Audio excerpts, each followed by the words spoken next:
Welcome to the triumphant return of Marvel Movie Talk. Very excited to be here live, or should I say dead? Oh, we kid here at the show. Thank you so much. Anyway, happy to not only be back to have some new Marvel content to talk about, but we literally got the band back together. As always, I'm Christian Bladt, joined by Count Eric Conner. I think who's just a female ghoul action figure, and not ghoulish in any way. Our friend Nate Miller. Nate, great to see you again. Hi.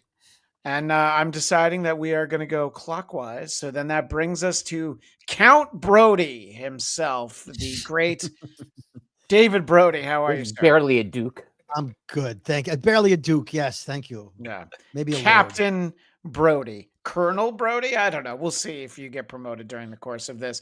And of course, making her triumphant return, the one, the only, Katie Hampton, who has an Agatha Harkness. And I've got no toys that I can reach. So then I always end up doing the same thing because I have no toys. All I can ever do is show off the Loki sauce. Loki sauce. But you can't. You can't show it off. I know. It's now transparent. That's like the next stage of its evolution. It's part of the Avengers Tower right now. I would be terrified if I opened it. In any case, we are here today to talk about Marvel Zombies, the 4-part miniseries that sure feels an awful lot like a first season of a series if they decide to. And I want to get everybody's thoughts. And I'm going to start off by saying that I was more than pleasantly surprised by this show because I did not love the What If Marvel Zombies episodes. I am on record as not being a zombie-ophile. It is one of my least favorite adversaries, although I do like the 28 Days Later films. But I think that there's a lot of fun stuff in here. And I'm shocked the number of times where I did the research of like, oh, wow, they really got a good sound-alike actress for Kate Bishop. Oh, no, it's Haley Steinfeld. Oh, great. So there were a few of those where I was just, Elizabeth Olsen being the most surprising. I was like, oh, who'd they get that sounded like Elizabeth Olsen? Oh, I know. Elizabeth Olsen. Her. Yeah. Makes you wonder how much they paid. But our show has no Elizabeth Olsen. We're going to have to settle for our resident Mary Kate Olsen, who is, of course, my friend Eric Conner. Big thoughts, overarching thoughts on Marvel Zombies, Eric. I think of myself more as an Ashley than a Mary Kate. Thank you. Please. Don't miss-sibling me. I can say it. I see it. Yeah, I mean, totally. It's all over. I completely agree, Christian. This, especially because we have a 1-2 punch, for those who are brave enough to stick around for the Geekscape Book Club, compared to the comic book, I thought this was a huge step ahead. Oh, and yeah. I was really surprised how into this I was. It was like the highest end fan fiction Marvel's yet to do in this TV landscape. So, now I'm excited to hear what you guys all thought, but I really found myself very much into this, and we finally got the Young Avengers we've all wanted just for 1 or 2 scenes, but you got to start somewhere. And who knows, maybe the only time we ever get them. Nate, probably. What were your expectations heading into this after the What If episodes? And how did those compare to the end result for what we got in these 4 episodes? I think my expectations were pretty low coming off of the What If. I really felt like it was kind of a squandered opportunity to do something like really cool. And the announcement of a spin-off show and that it was going to be rated MA gave me some, I don't know, excitement. Like I really wanted to like this. I really wanted it to be good. And I think overall I enjoyed it.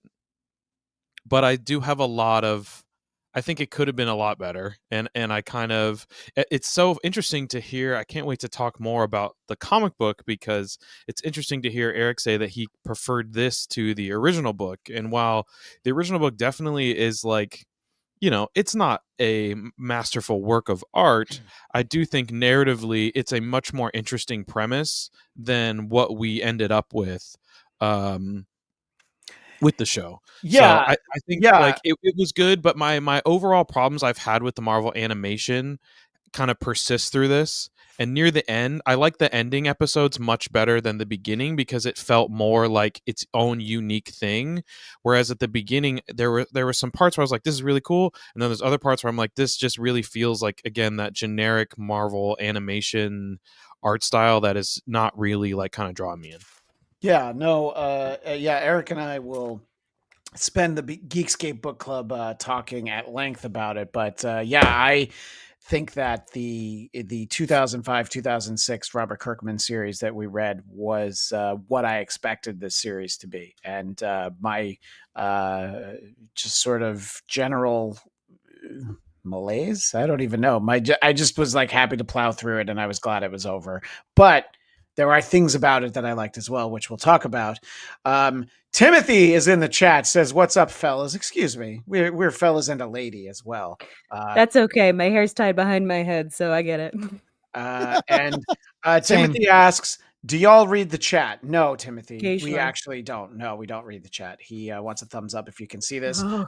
so I'm going to go ahead and give you that. Can't say it. David Brody, once upon a time, I know for a fact that you hosted or perhaps co-hosted a podcast about The Walking Dead. So you're very familiar with, well, the concept of Walking Dead and zombies. So how did you feel about this 4-part series? Well, since you brought it up, it's the Walkers and Talkers podcast, still available wherever you get your podcasts if you want to catch up. And I may bring it back someday. So thank you for the plug. I anticipated more of the same as the What If show, which I didn't care for. Mhm. And more, I didn't enjoy Eyes of Wakanda quite as much as I had hoped. So the bar was low for me on an animated Disney series, right? I thought the first episode, to Nate's point, was not as good as the following episodes. I found it to be kind of Scooby Gang, young girls on an adventure. Sure. Until the bloodshed started and the death and the destruction, it seemed like, this is going to be Disney. At one point, I think Kate Bishop said the brown word. She said, am I allowed to say it? She said SHIT. So I was like, yeah. She said shit. And so I was like, oh, okay. There's That some was hope. not what I was thinking. I know. I was like, we were I was going like, down. Did you watch? Literally, I'm like, what kind of trouble is Brody trying to get me into? Yes. When he well, asked and for then he's permission like, to "Can I say it?" yeah. Well, sometimes because- Christian says, not on this network, you can't curse. Yeah. And in radio, you said shit, you said the brown word. So that's what I'm accustomed to having. What about the radio brown never note? heard it called the brown. I have never I was heard it worried it was the called. brown. Thank you note. for this history lesson, Grandpa. Yeah. I No. didn't realize radio made me a grandpa, but okay. Thank you. Back in my day. Well, Yes, back in my day. Brown Nate's like, words what's everywhere. radio? But no, I kid. But yeah, I figured shit. I did find it jarring at first, the swearing, but I was like, oh yeah, but the level of violence means that who's it going to hurt for them to swear in this? But yes, it takes a moment to get for some getting used to. And go ahead. I would Sorry, say overall, my 30,000 foot view, I enjoyed it. In agreement with Nate, there was a lot of opportunities to be better. I thought the violence was way too fast, which I guess was Disney, but it was like spear through you, boom, gone, and it just moved on. Where there was no, you couldn't even. You had to sometimes I had to pause it to see who just got killed. Did Thor die from Thanos? No, he didn't, because he's showing up later. Like there was just too much that, and I thought the voiceovers were a little muddled at times. I had to put the subtitles on. But again, visually it got better as far as the graphics. I enjoyed it much more than What If. I will say that Moon Knight got a raw deal, and I will hold it against this series. I understand why they did it. But I also thought there were characters that they put in, like Death Dealer. Never even heard of Death Dealer. I thought it was an opportunity to put the Fantastic Four in a little more, to put in maybe Daredevil could have been in there. There's MCU characters they could have used, and I don't know why Death Dealer or Shang-Chi's girlfriend got as much screen time as they did. So again, that was opportunities for more interesting characters that we were more familiar with, and it seemed like It seemed like a Disney ride. You know those rides at Disney where like you see the screen, and then as the car goes around the turn, the screen's no longer, you don't see that scene anymore. That's what it was like. It was like, okay, there goes Kate Bishop and Ironheart. Moving on. Oh, we're saying goodbye to Thor. Moving on. Like as the mission progressed, we just said goodbye to people, and I just found that jarring. And then they all were dead, and they showed up at the end. So it was kind of all over the map for me. But overall, if it was more than 4 episodes, I don't know. But 4 episodes was fine. And so yes, the short answer is I enjoyed it. Okay. Katie, I obviously people want to know what your favorite brown word is, but also we're wondering your overall thoughts.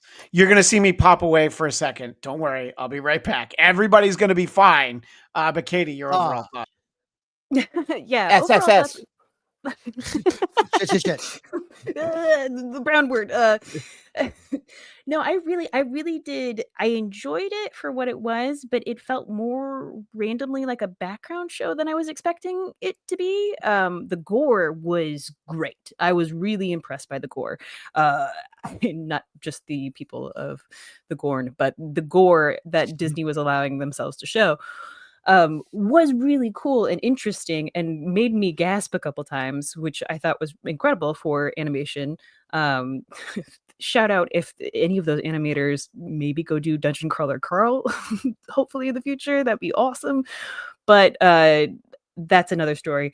I liked it. It was just it felt like a typical zombie story to me. So I'm very curious about how it coincides with the comic book.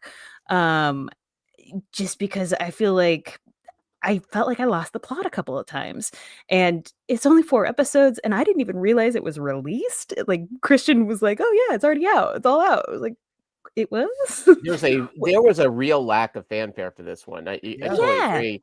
In that it got released, and the reviews were whatever, but it falls about the mean for a lot of their TV work. But yeah, no, they even like trying to find it, like it's not on the main splash page. So I'm not exactly sure like their logic here. Like they sort of with Echo at least had a little bit more of an advertising push, I thought, when they released it. Yeah, I wonder. Sorry. I felt like I was mostly watching it. I binged the whole thing on Sunday. And I felt like I was mostly watching it just so I could be up to date for the podcast today. But then I was like, oh, because I was just on another show with the amazing Matt Kelly an hour before this, and he asked whether or not he should watch this or The Substance. And I was like, it's quite a choice. It's quite a choice. I was like, I mean, I would personally go for this because that's just my bag. But I was like, I don't even know if I can recommend this over an incredible movie that everybody's talking about, but for the Halloween season, because I was like, it works. I enjoyed certain parts, but it felt very like I knew where everything was going. I knew how things were going to happen. I was really pissed when they got to New Asgard, and I was like, don't eat that. Just don't, don't. like things felt obvious to me that usually don't feel very obvious when they're doing these kinds of plots. So I don't know. And I didn't know that Kirkman wrote the comic book. That's awesome. Yeah, until you read it. Yeah, you can feel that way. Yeah. Okay. All right. Cool. Yeah, it's not that bad. But it's everything I don't like about zombie stuff is what it comes down to. Yeah. Ooh, what is it that you don't like about zombie stuff, and what is it that people like about zombie stuff? Well, that you're barking up the wrong tree. I just think sort of like the horde that descends and you get cornered and then it's over. I don't know. I like an adversary that you might have a chance against. I do find a lot of zombie storytelling to be overly convenient.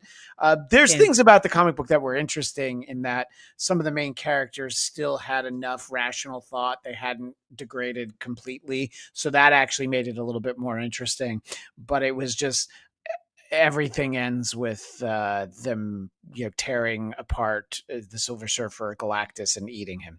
So I was like, okay, all right.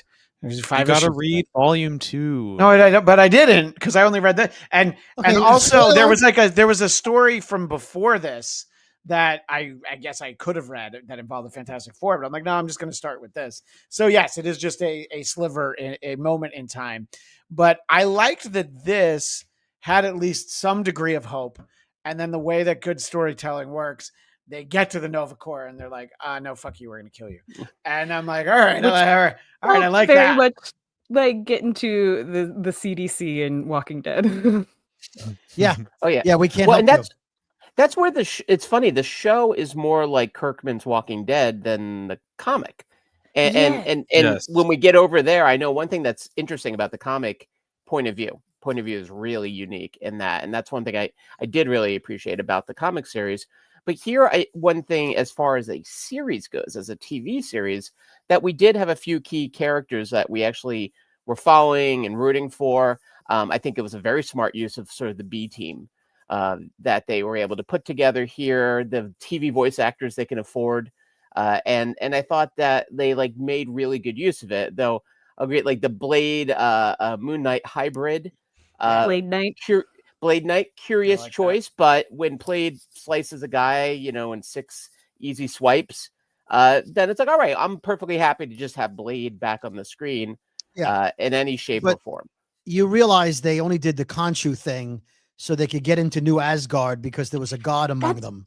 That's what it felt like, and I was bummed about that because I do love the voice actor who plays him. Like I would have loved to have Mahershala.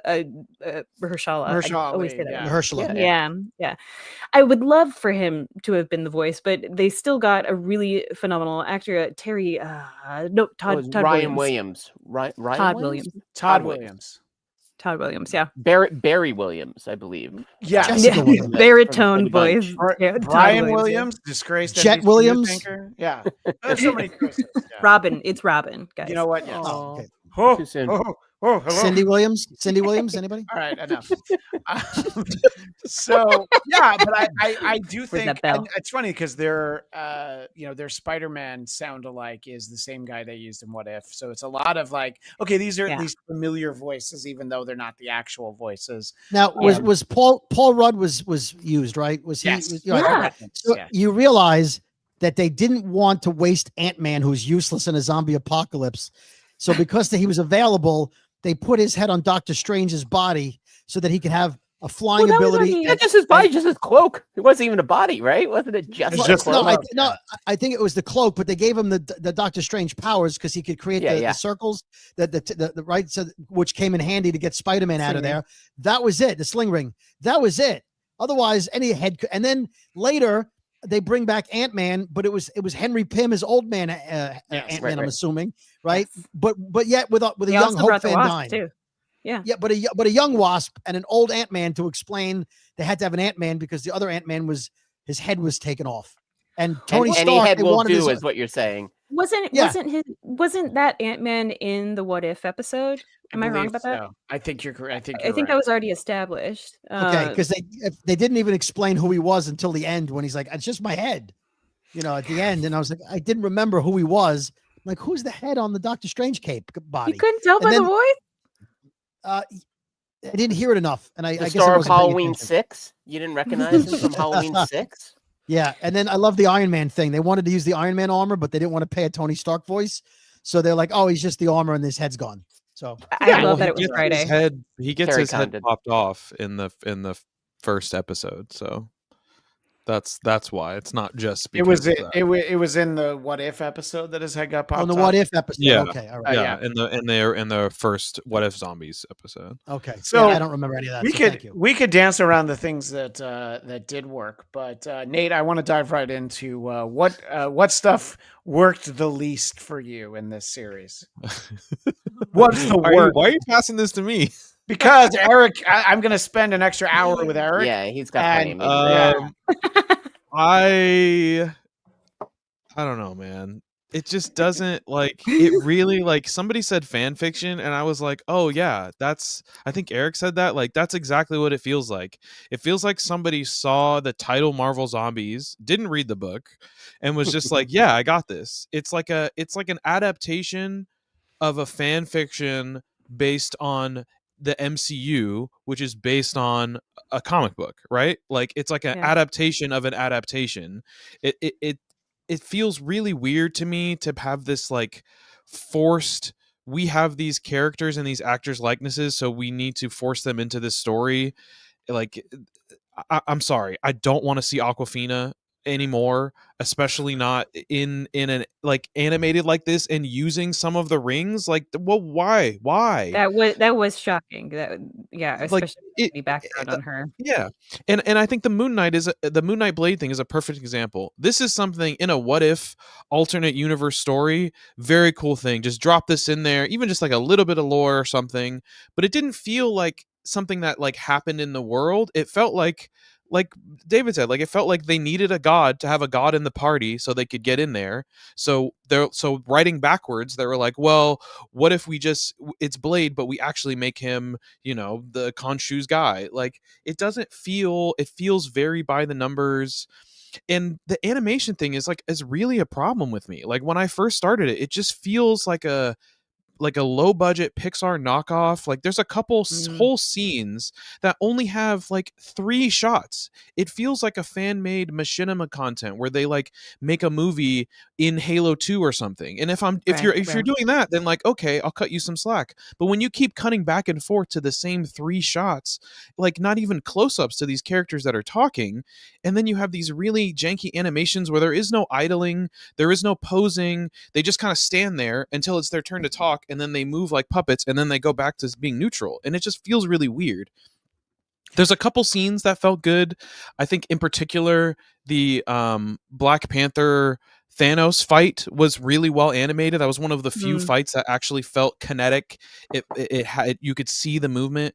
But a lot of the other ones, like especially in the end like this, were marred in darkness and like not a big, like the idea of Infinite Hulk. First of all, it doesn't make any sense, but whatever.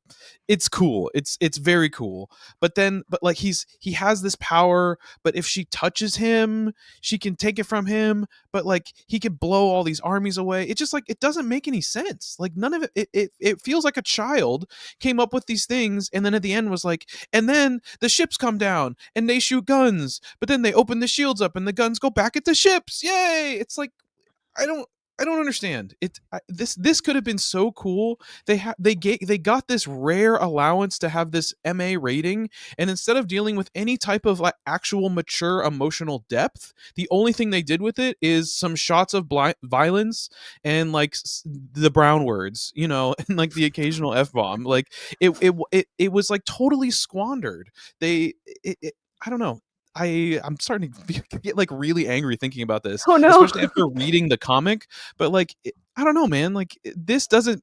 I feel like they're gonna point to this and be like, "See, we don't need to make M-rated stuff. We don't need to make R-rated stuff. It doesn't do that well. Like nobody wants that." But you could see that like their whole heart was not in this. It just doesn't feel. It doesn't feel genuine.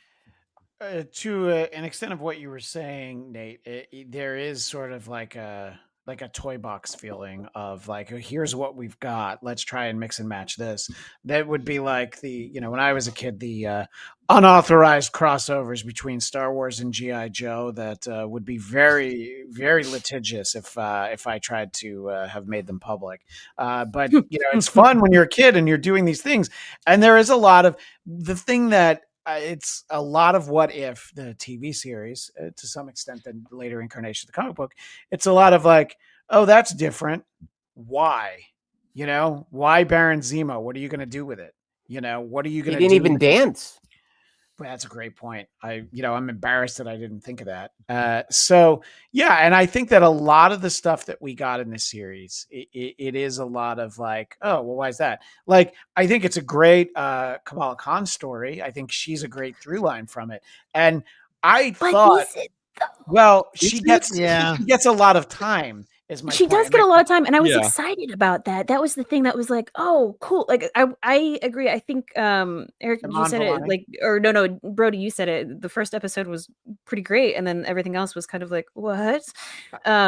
Well, but I love that for the second. I thought that this was going to be 4 unconnected anthology episodes about this world. So when it was connected, I was like, I graded on a curve a little bit. I'm like, oh, this is going to continue. I thought we were going to see that, and then the 4th episode would be okay. Now we try and get this to space instead of the way they did it. But finish your thought, Katie. Sorry. No.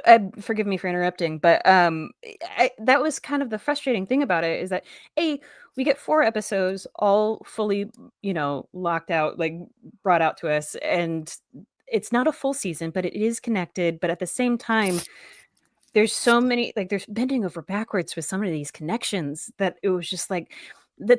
Here's the thing that honestly, truly made me the most pissed off about this. Did you see this lovely logo?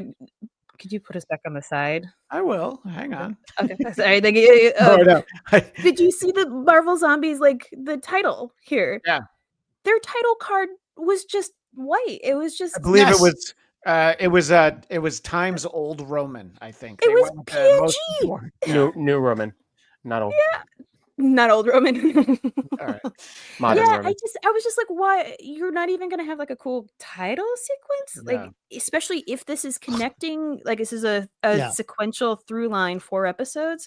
There I could get have that been it's a blood limited dripping run. down from the lettering or something. You're right. I thought the same thing. Or There was just nothing. use this logo if they're going to steal it from the comics anyway. Yeah. Just use it in the show. Right. Nick, does Also, the this mouth? poster makes me so mad because the show doesn't look like this. No, it Chris, doesn't. what? It doesn't. Not even a I- little bit. I will say that like I completely forgot that Hawkeye was a zombie in this, and I was Oh, like, yeah. "Oh, that's interesting." And they're in this whole. I mean, this did feel like beat for beat what the season arcs were for The Walking Dead for Yeah. each episode in like the first 4 seasons. That's I mean, weird. them being in the city and whatnot, and being surrounded by zombies. I was like, "Yeah, they don't stand a chance." And then when Hawkeye comes out, I was like, "Oh, that's interesting." But then we pretty quickly we get zombie Captain Marvel. I was like, "Oh, well, you guys are fucked. Like, there's nowhere you can go with that." Like, Yeah. They try to explain that a little bit with the idea, like, Thanos didn't quite have his mind, and so they Right. but that line is so much later. Yeah. That, to your point, Katie, right? It doesn't explain like, Captain Marvel everyone should be toast. That should have been a 7-minute show. She Yeah. shows up and like, all right, that's it. Thank you. Come again. That could have Did been you- it. Did you notice they did the reverse of the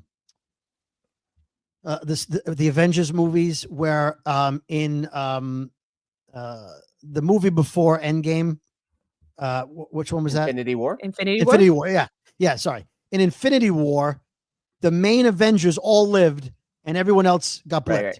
They conveniently somehow, through fate, the core 5 or 6 Avengers all lived.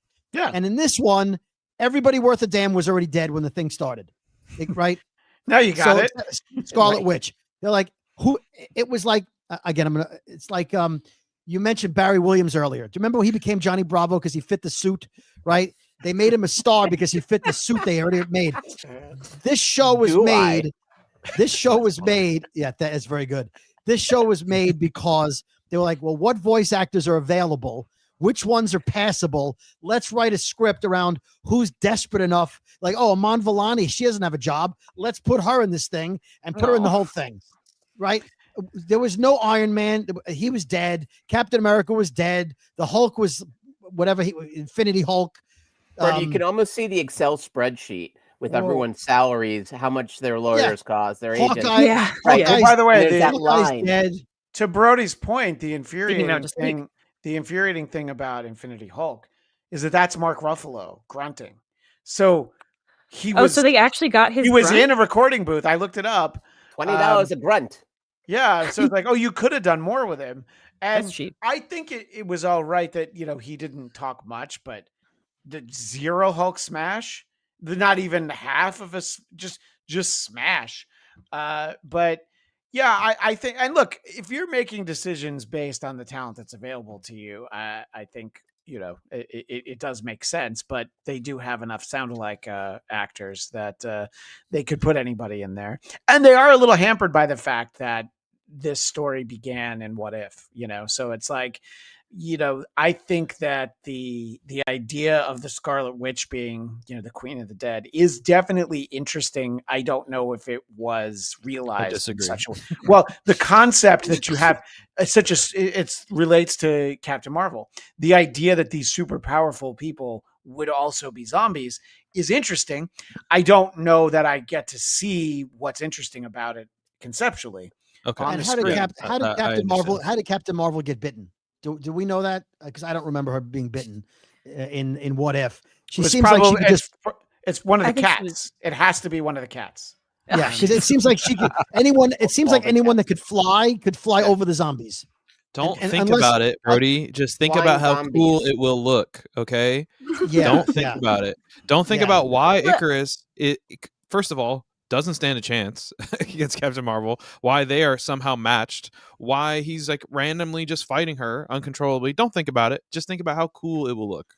Yeah. Don't think Also- about And why the Hulk Or can hold the power of the infinite, all of the infinite power of the stones inside of his body. Don't think Right, about when how the last time around it like fried his hand. His- to the yeah. point where he could barely use it. yeah, Yeah. It's not like he hasn't tried that before. Yeah, It saw what it was very low-key with the timelines. I wasn't really sure what that 5 was years all later. entailing. right. And speaking of which, where was Loki? It was low key. And so Low key. he's doing the I stands mean, together. I'm gonna He he say was doing the I'm gonna- TVA stuff. Didn't you That's watch that show? that's true. Yes, I'm I gonna did. one up Yes, it. I I'm did. gonna say, where was the alligator Loki? That's the one that I want. You know, Ah, that's yeah. the most likely one Oh, to be there. That's the Grand Central Station, right? Right, Christian? Yes, I Brody? believe so. It That's looks where I Yes. proposed to my wife, so I'm glad to see it still is still there Oh. all these years later. Wait a minute, Power you of love, proposed to your kid. wife at Grand Central Station and wasn't sure that was it? Yeah, Kinda Well, I romantic didn't are propose to you? her outside. yeah, she. Oh. Yeah, it was track 33. They had 2 minutes to get on the train to Poughkeepsie on the Metro North line, and he's like, "By the way, how about we make this official? Okay, fine. Can we just get the suitcase? You're the raw way of my heart. we step over Oh, the- nice. Can we step over this guy and I'll kneel down? Ah. Okay. So Another brown word. Eric, I always like to Unhoused. try to cycle through the images that you give us. And I don't want you to feel like you're missing out on the negative parade. Are there problems that you haven't heard voiced yet? Because I would like to hear them. You guys definitely hit, I think, the greatest hits of problems of the show. Agreed about one thing about this animation too. Is this has been like a weird kind of, dare I say, like a default setting, a factory setting for a lot of the Marvel animation. But that's Mhm. where like the Spider-Man one I thought was good, right? I really Yes. enjoyed the style of animation I agree. in Friendly Neighborhood Spider-Man because it's a departure from this. And X-Men. Yeah. Oh, right. And X-Men also Yeah. look great. So clearly they can do better. And to your points, it's funny, like, could you see the details? There were a couple moments when I grabbed a screen grab where I actually noticed, like, at one point, Red Guardian squishes a zombie and you see like an eyeball kind of going towards the camera. I didn't notice that first time around, but when I caught it as a screen grab, I'm like, oh, that's actually kind of cool. I think this thing, maybe it is because my expectations were really low.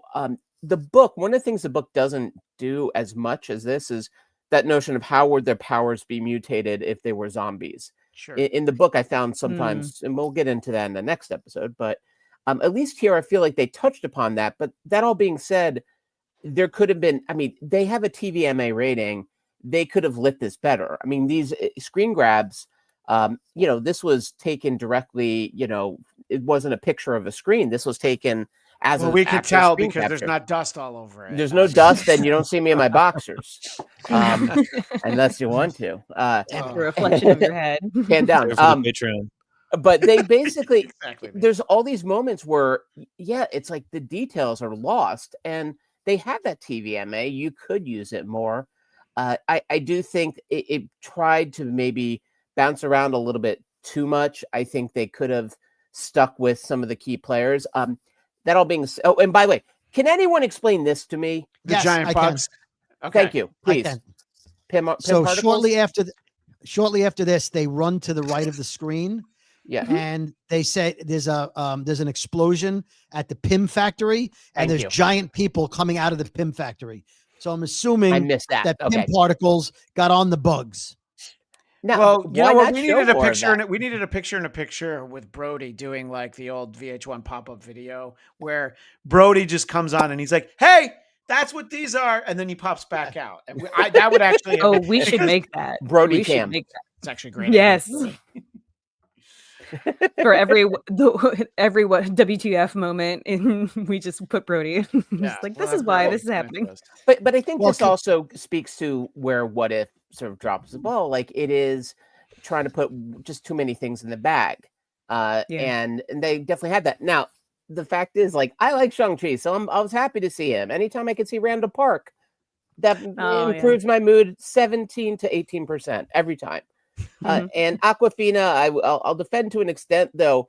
That idea of here, take some of my rings. I mean, that's sweet and all. You need those rings because it keeps your arm from mutating. Yeah, that's why I kept thinking about that was a really forgot cool about that concept. Well, especially the idea that he kept it on for 5 years. But yeah, I agree, Nate. And the idea that he's less able to give away any of those rings than if he did this, in the actual present day MCU. So I don't know. I guess they feel like the two of them, go hand in hand. And then it was like a weird continuity thing where, so he hasn't become Shang-Chi yet in this moment, but other people had that, Kamala had gotten her bangles. So there's like, well, where are we in this? And yes, I do like to have the little asterisk with a note from an editor that refers to the past issue where I'll get my answers. And they just kind of threw that by the wayside. Well, there was a 5-year jump, Christian. He wasn't Shang-Chi at the beginning of the zombie apocalypse. And then they jumped ahead 5 years. And I guess that's when he trained Aquafina to be a 10-ring user. Well, so by the time they caught up to the rest of the Scooby gang, I think they were all 5 years later. So, all right, if that makes any sense. Mad Max Marvel Road. Mad Max karaoke again. That's Steve Perry. Why? Well, it's because they're from San Francisco, I guess, and and it's funny because like when I was watching this, I was like, I bet if Nate's on, I'm gonna agree with him on a lot of stuff. I do. It's like, you don't wonder about when the lights go down in the city. You don't want to be there. I want to be there. Okay? It was cool. It was a very cool homage. Them singing reference to the show, like to the movies. Like, I get it. It was cool. It just didn't make any sense. It felt like it retconned some Secret Invasion type stuff. Hey, if you mention that show again, you're out. We're not talking about that now. Ooh. Can we all agree that that Ms. Marvel is basically Iceman? No, Iceman's stupid. Okay, but she basically shoots pink ice at people and then puts pink force fields of ice around people. No, she's Iceman. She's got the big. I thought you were talking Top Gun. No. I was like, why? No, we're talking about Bobby Drake. Bobby Drake. Got it. I've had people in chats get into it with me how he's an Omega level mutant, and I'm like, the guy who makes snowballs. Yeah, I don't care. No, he's just Bobby Drake's the one that has the feud with Kendrick Lamar, right? Christian.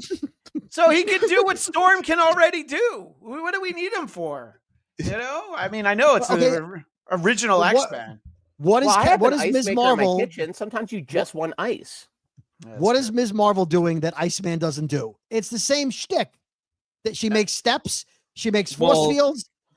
She's the basically real problem Iceman. here is them giving her a power set that she doesn't have in the comics because they don't want to have Mr. Fantastic 2, basically. I think they're uncomfortable with the word embiggen. Yeah. They gave her Mr. Fantastic powers in the comics. I don't understand why they would do it again in the whatever. So this is what Eric was talking about earlier. Shareholders. I honestly think the reason why this and What If have that animation issue that we were talking about, this like kind of genericness, as opposed to the Spider-Man or the X-Men show having it, is because of shareholders. I think that the company that MCU is, it says, I want these characters to look like the actors that we've invested in. I want them to be recognizable. I don't want it to be stylized and have an artistic departure, its own thing. We want this to be a ancillary product to MCU consumers and enjoyers. And so we want it to be recognizable as MCU stuff. And I think that's why What If looks that way. That's why Eyes of Wakanda looked that way. That's why this show looks this way. Yeah, no, I think that it makes sense, and I hadn't actually thought about it. But yeah, I mean, this is clearly, tie-ins and ultimately marketing towards the theatrical product. Yes, borrowing from some of the TV actors like Aman Vellani and Haley Steinfeld. But I think that I guess it was easier because they didn't have X-Men when they, whenever the point was that they went into that, they're like, okay, well, we don't need them to, because then you get into, it's like, well, is it gonna look like Famke Johnson? Is it, or do we want it to look like Sir Ian McKellen?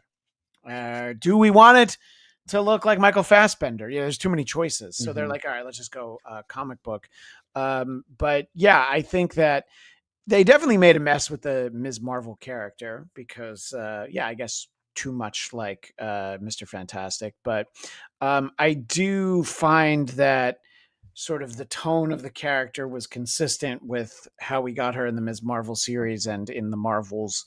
And I don't know, she doesn't seem entirely dissimilar from the comic book version, but I definitely understand that there are so many unnecessary tweaks along the way. But it does all go back to the idea that I thought this was going to be a slog and I was not looking forward to this, and I didn't watch it until like last week, and I was like, oh, they surprised me in some ways, and in other ways they met expectations, which were very low, as I said. But what do we feel about the idea of we sort of culminate in this ending and Kamala takes her hand, and I'm like, well, no, the whole 4 episodes was like, don't trust her. Yeah, okay, but I am going to trust her. And it then was Ironheart. It's Ironheart's fault? No, it's Ironheart ending all over again, yeah. where she shakes hands with Mephisto. It was the same ending. And I can't figure out hands in these shows. I agree. What can you Especially explain to me? ones. Other than allegedly putting a force field around the planet, why does the most powerful being in the universe now need Kamala Khan? Why was she the focal point of everything? I have to touch you. Well, she has all the power from the Hulk. That's Iceman's dead. Yeah. Well, that's the thing, is that I liked that we were following her, but I didn't understand why, and I was like, oh, I'm liking the mystery of that, so I'm hopeful about this sequential story playing out. And then it was just like, oh, she's back to everything's fine, but I was like, no, just like the food. No, this is all perception. I was like, what is this, House of M? Like, is this what we're doing? Like, what are we doing right now? Well, Chosen One is like my least favorite trope, I think. I realize that when I ever that gets like thrown out there, I find like that sometimes is like almost like a kind of a lazy way around specificity. Is like, no, the Chosen One. Whichever actress we can afford for the most lines of dialogue is going to be the Chosen One. Yeah, but it made no sense. Do you remember the show Heroes? I do, yes. Okay, so Sylar was a guy who could absorb anybody's powers, right? Yeah. And the whole focus of the first season was save the cheerleader, save the world. Why? Because the cheerleader's power was to regenerate. And if he got that power, he would live forever. He would just you couldn't kill him. He would just come back to life. So she was the chosen one because her power made sense that he shouldn't have it. He shouldn't get that power. In this thing, they made no explanation why now the Scarlet Witch, who just absorbed the Infinity Stone power from the Hulk, needs Ms. Marvel to fix everything. So then I thought, okay, when it was a dream sequence, I'm like, okay, Ms. Marvel dreamt the whole thing and that's why she was the center of the story. And that's why she was the chosen one. End it there. I get it. It's goofy, but I get it. But then it's not really what's going on. And that discounts that whole theory. So then what was her purpose? And why are they pretending that they're drinking boba? How does that help anybody? Is it the Matrix? Where they're living in the Matrix? It gave me They Live vibes, actually. It's zombie boba, actually. So so was it like the Matrix, where if they just pretend they're living, they don't really know that they're trapped in a machine to feed the aliens, whatever? Like the ending made less sense when they explained the ending. So I don't know. I'm just F it. And there's always something that I feel cheated when a series or anything ends with essentially false the ending. the end ... question mark, and I'm like, no, just end Yeah. it. Cue Ming the Merciless taking the ring. And after 4 episodes too. Like I'm not saying that they weren't like fully, actualized. I mean, they kind of weren't, but at the same time, it was just it was just like, okay, after 4 episodes, you're gonna leave us with a cliffhanger that we know probably won't be fulfilled, and so we're just an extended what if episode that was kind of disappointing to begin with. Like I thought it would be so freaking cool. I loved some of the action sequences. I love people getting like, I mean, Kate Bishop dying. That I was like, oh, that hurts. When Thor and Rocket came down, that was emotional. Yeah.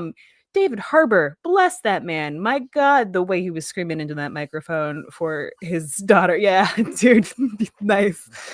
Brody's shirt, everyone. You're gonna make him put the helmet on. Yeah, I'm not. I'm really Do not. it. My doctor actually told me I should never. He's great. Be right, Guardian. He's great. He's great.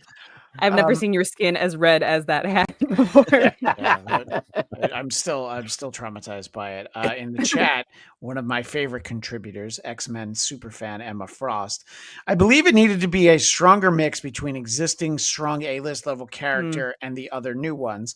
Yeah, I think that they probably were like, well, here's how many sound-alikes that we want to use, and since we don't have access to the actual voices, but that shouldn't have been a concern. You're like, we're already doing it animated. Who is best for the story? Exactly. And that's not at all what they did. But we appreciate it. Doesn't the failures of the story is not because of who they chose. It's because nothing is thought out. Nothing makes any sense. Why is Wanda doing this? What is her goal? Why does she need Kamala? Why, like, none of it is explained in any type of way that gives you stakes and makes you feel invested in the story. And then after all of that, already just being like, don't think about it, it just looks cool. And then at the end of the story, they're like, oh, it was all a dream. Just kidding, it's not a dream. But why is it not a dream? Because we don't know how to finish this. We might have a sequel. It's horror movie. Well, it's horror movie logic, right? The end of Nightmare on Elm Street. Nightmare on Elm Street, the first one, obviously, one of the great horror films. And yet that ending makes no sense. And then the next movie doesn't bring it up at all. The third movie doesn't bring it up at all. No. So, although, to be fair, the second movie brings up all sorts of things that I wasn't ready for as a young boy. So made me question so much. But I know what you're saying. Ladastro says it felt like this and Wakanda were the last of the quote unquote old MCU before the reduction of output. Far too finished to drop, but with a reduced budget to finish. It was almost like, yeah, how close are you to done? Well, we need another 6 months. Okay, you have 6 minutes and go. Yeah. I hadn't thought of it that way, but it's a great point. Sorry, go ahead, Kay. No, sorry, I keep interrupting you. I'm sorry. I agree. I think I think you hit it on the head. I think it was rushed. I don't think that anything could be fully realized. I feel like what I got out of this series was not just a lot of frustration for my own self, but it felt like a lot of artistic frustration because it was just like, I mean, look, zombies and like zombie lore are really interesting and they're really poignant for differing times of when they come out and become popularized. And I think this was the right moment to release a zombie Marvel Zombies, but it needed to be a little bit more worked on. It needed a lot more plot, and it needed a lot more logic to it. And that was the thing that I was kind of bummed about, is seeing all of that. It just felt super rushed. And I mean, I'm going to be rewatching The Witch's Road and singing that song before I'm going to be rewatching Marvel Zombies. Mm-hmm.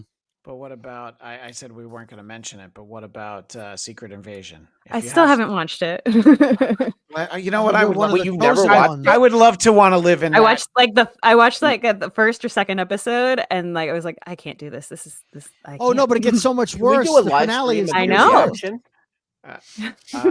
Yeah, no, I want. Right. I just want like literally the KD cam, where it's just on 24 hours while you're watching it, and you're forced to keep watching it while doing your job, while spending time with your beloved, and yet the camera's just on your face. Don't even show what's on the screen.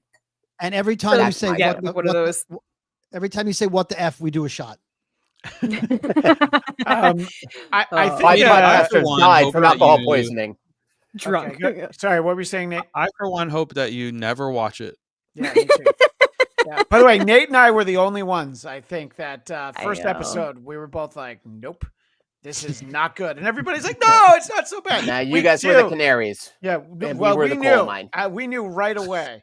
Nailed it. Maria Hill's still alive. Yeah, you did. As far as I'm I concerned. mean, look, this is not we've said a lot of negative things, but this was not that bad. I No. would give No. it a solid B minus. Oh, Wow, that's Maybe I'm gonna say an I mean, angry B minus, but Yeah, solid works like- too. yeah, like it should be a C, but like it's short. You know, the it doesn't make a lot of sense, but the parts that don't make a lot of sense are cool, you know, Sure. and we got to see some more characters that we don't necessarily get to see kind of in, like, there are cool parts about it. It's short. Such small Like- portions. I think I heard that. I can't wait for like the press release where it's just like Well, it is Geekscape's short. Marvel movie tugs. Nate says it's On the short. bright side, it's The critics rave. It's short.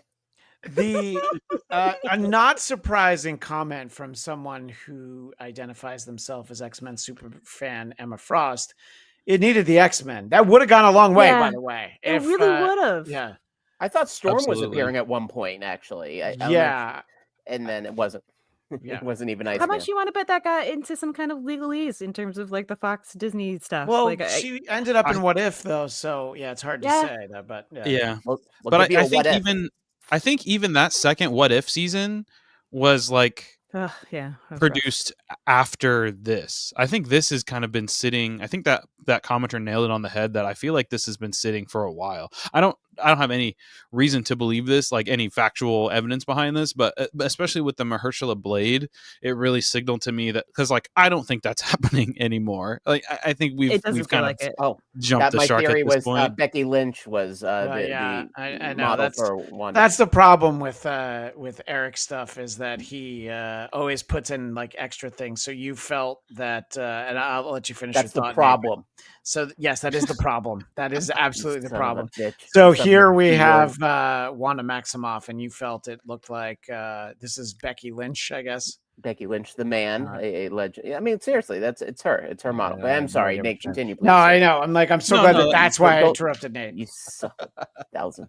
I'm I sorry. think Yes, I Nate. got most of my point out. Oh no! I was happier Oh! there. In any case, yeah, I think that in general, none of us expected much. And then what we actually received, it's varying degrees because of what my expectations were. I kind of had fun. I thought it was, it was light. I do feel robbed with there being no real ending. I mean, it's Yeah. always the Monty Python and the Holy Grail ending. It was like, well, we'll just arrest everybody and then we run out of film. And I'm like, okay. But there was an ending kind of like right in your hand. If she didn't take her hand, there was a way around it somehow, but I don't know. It would be interesting to know like what the issue was in terms of like, did they say like, okay, we have to wrap this up. You were going to have 6 episodes and now you have 4. I don't think it was that, but so let me ask each of you, if you hear that they are going to do some more Marvel Zombies and continue this story, so not a new Marvel Zombies story, Nate, would you take a look and see what they're trying to do, or have you had your fill of brains? I think if that announcement came with a change in showrunner, I might check it out. Like if they get somebody who actually does horror or zombies or spooky things, I would definitely check it out. But if it is another season from this same creative team that did this one, I think I'm good. I think I've seen enough. What do you think, Eric? The fact that it took us like a week to watch this, or 2 weeks, I don't even know when this came out. It means I wasn't. It came out September 24th. So Okay, yeah. So in our timeline, that's like infinity. So I wasn't rushing to watch this. You then said, "Oh, we're going to do an episode." I'm like, "All right, I'll watch it." I think it would be the same thing. I think if they did more, at some point I'd put it on. But I wouldn't be clamoring for it. Though I will say, if Miss Marvel came back, that would give me more reason, because I think she was a good character to put at the center of this. I like that this show passed the Bechdel test. It was nice to see a few women talking. It's a rarity in the Marvel universe, though less so in recent years. But yeah, I wouldn't be seeking this thing, though. If it came back, chances are we do a podcast about it. Most likely, I'd have to. Yeah. This is the life we have chosen. Everyone else could see the mission and choose not to accept it, but Eric, you'll have to be there. Yeah. Brody, would you be in for more if they decided to do some more Marvel zombie storytelling? I think I agree if the showrunner and the writers were different, but my problem would be all the characters in the MCU I like are dead now. I don't know if it was a dream or not. I don't know where you'd pick up. I don't want another series to end this way. And I don't know where they go with it. And so I would watch it if you told me we're doing a podcast, because I'm always up for a podcast. So if I had an opportunity to bitch about it, then I'm in. But if you said, if we all don't like it, we won't do a podcast, I'm out. I would have no interest. All right. Let me announce here that we're doing a rewatch of My Mother the Car. And so, Brody, I like to make sure that you're there every week to talk about what Jerry Van Dyke got up to each week. Only if Nate calls you an old man for making that reference. Yeah, what the that joke was for Brody. It was for and me. Christian, I alluded to that. That's true. In my class yesterday. We talked about terrible TV ideas, and I brought up My Mother the Car. So the fact that it came up twice in 2 days means I'm really old. Yeah, before my time. Yeah, or maybe Nate and I need to watch that. No one needs to watch it. I assure you. So. No, yeah, I just looked it up, and Google told me to hold on while it looks through its paper files. So, Katie, if it comes down to watching My Mother the Car, or Car 54, Where Are You? Or Marvel Zombies, which one do you think? Which one am I going for? Yeah, which one? Car 54. Car 54. Those are your choices. Yeah, it's got Herman Munster in it. Apparently, the audience wants me to go with Car 54. Let me see. No. I would. There's always a part of me that's very curious. It didn't put me off of this genre in general. You know, like I do enjoy animation from Marvel. I do enjoy a good zombie story. I feel like I almost need like a little bit more assurance in order to like really invest. But at the same time, if it comes out 4 episodes in March next year or some stuff, it's too soon. Cool. Oh no, that's okay. I mean, like, cool. I'll watch it. Yeah, sure, I guess. But like at the same time, I'm like, I don't have much. The bar has been really lowered, I feel like, in recent years. And you didn't even watch Secret Invasion. I didn't. No. Okay, imagine Echo underground. Echo, and then 10 times worse. But I like Echo. I really did. I feel like there's just been so much like interpersonal drama within Disney and Marvel and everything that's going on there that like I feel like they're losing their grip on what the actual zeitgeist needs, and they're sacrificing a lot of their schedule because of it. And I just think they're kind of fumbling with stuff right now, and especially when it comes to this, I'm like, oh god, yeah. I was really excited. If you want current zeitgeist, how about Iceman wearing a mask and going to Los Angeles as Ice? As long as that was such Flame On comes, you know. That's a lot. Yeah, there he goes. You know what? That comment was so dismissive that I'm actually going to answer what Ladastro asked, because I know. What show did Jerry Van Dyke give up for My Mother the Car? Gilligan's Island. So good choice. Wow. To keep the references, it's like McLean Stevenson being like, I've done enough MASH. Let me go. Yeah. Let me go star. I do have one question for you. Hello, Larry. Is Marvel Zombies one of those shows that should have like a jump the shark type of ism Ooh, no, but that would Because be of how- Secret Invasion. I think Secret Invasion is Is the deism. epitome of Marvel's Nader. So secret, yeah, it would be a secret. Well, whatever. this isn't the low spot. I think we all were agreeing on that. No. There's different levels. It's for some of us, it's Secret Invasion. But Katie, are you saying that this is your low point? It's for the animation, it is, which bums me out because there's some really incredible artists, and I just don't think they're utilizing anybody to their full ability, and it's not exciting because the work isn't very exciting, and they're taking a lot of stuff apart. I would say that my ism for this would be like, you're drinking too much boba, you know.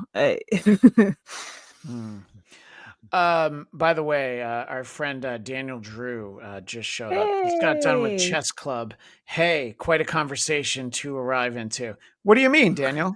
What could possibly be such a well, here's why it always sets the tone when Daniel shows up. Loved Marvel Zombies, though I There we think go. I needed a bit more world building, but I think it went as well as it could with 4 episodes. Oh, you agreed with Animation Nate then. Go ahead, Nate, explain how you agree with Daniel. This is interesting. I really want Marvel to give us some 2D animation. So you're talking about like the old like hand-drawn style. I think Okay. that's what he's getting at. Look at Daniel Drew's picture. Okay. He's leaning off-centered and it's dark, just like the animation in this cartoon. I knew you were going That's sees why he himself. likes it. I knew He that's where sees it was himself, going. right? Yeah, he feels seen. He looks like a picture that Eric would send to Christian to show how poorly lit it is. The only thing missing is Daniel's photo being covered in dust. Anyway, We just need the photo that we took with Daniel Drew at Comic-Con. I know I didn't think he was going to be here, so I don't have it ready to go. Because he told me he wasn't going to be here, and this is the first Had my time mother where the car ready. yeah, well, no, mother. I can Google my mother the car. That's easy. I can't Google that picture that I took at Comic-Con with Katie and Daniel. That I can't do. I'll do anything for love, but I won't do that. In any case, if you watch this for more than an hour and you're trying to figure out, well, should I watch it or not? I'm going to say maybe. But, I think that if you, I don't know who this would be better for. If somebody who likes zombie content, are they going to be more let down than I was who dislikes it? I feel like it was suited for me because I'm like, oh yeah, I don't think I'm going to like this anyway. And Nate, my understanding is you also weren't expecting that much. So ultimately it's like, all right, well, we got anything that is again, not Secret Invasion. So I guess that works. Yeah, I mean, I want this to be better. I want the overall prevailing message to be, this is cool. It could be cooler. I want them to keep taking swings. I want them to keep making stuff that's not for everybody, but I want them to give that stuff the freedom to really be for the target audience. They needed to decide, is this for people who are MCU enjoyers who want to get more extra content? Is this for Marvel comic book fans that liked Marvel Zombies? Is this for horror people that want to see zombie and guts and like real actual like horror stuff? We kind of got a blend of all of those and not really committing to any of them, and I think that's why we got the product we got. Like I always will applaud Marvel for taking swings. That's what they need to do more of. So happy they took the swing. They just need to put a little bit more oomph behind it next time, I think. Yeah, I think I think that sort of says it all. We kind of know where everybody's at.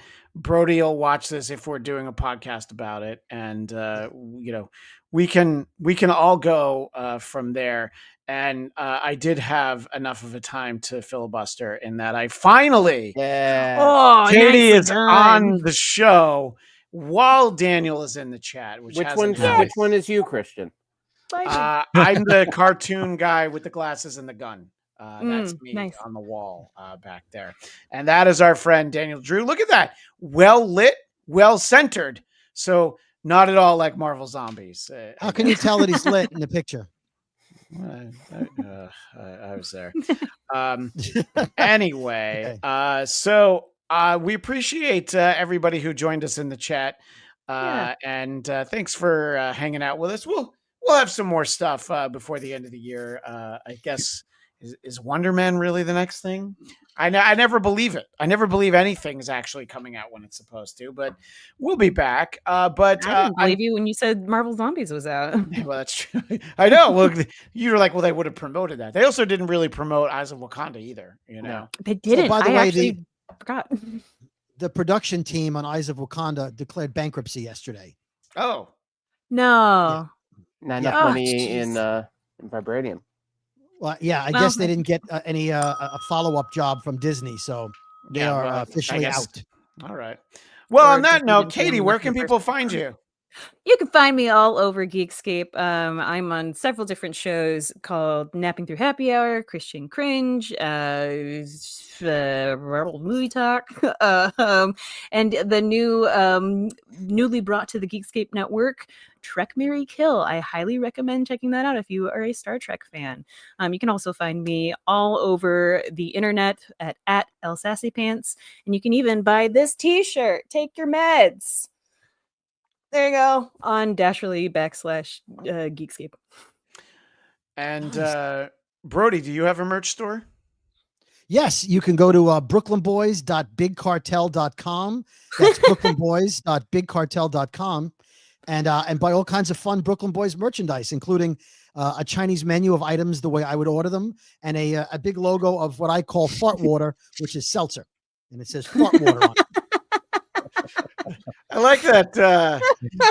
For the Drug Enforcement Agency, all you need to do is go to bigcartel.com and you find them. That's where That's they are. brooklynboys.bigcartel. I see. That's Eric Conner. What would you like to promote? I want to promote fart water wherever and anywhere I go.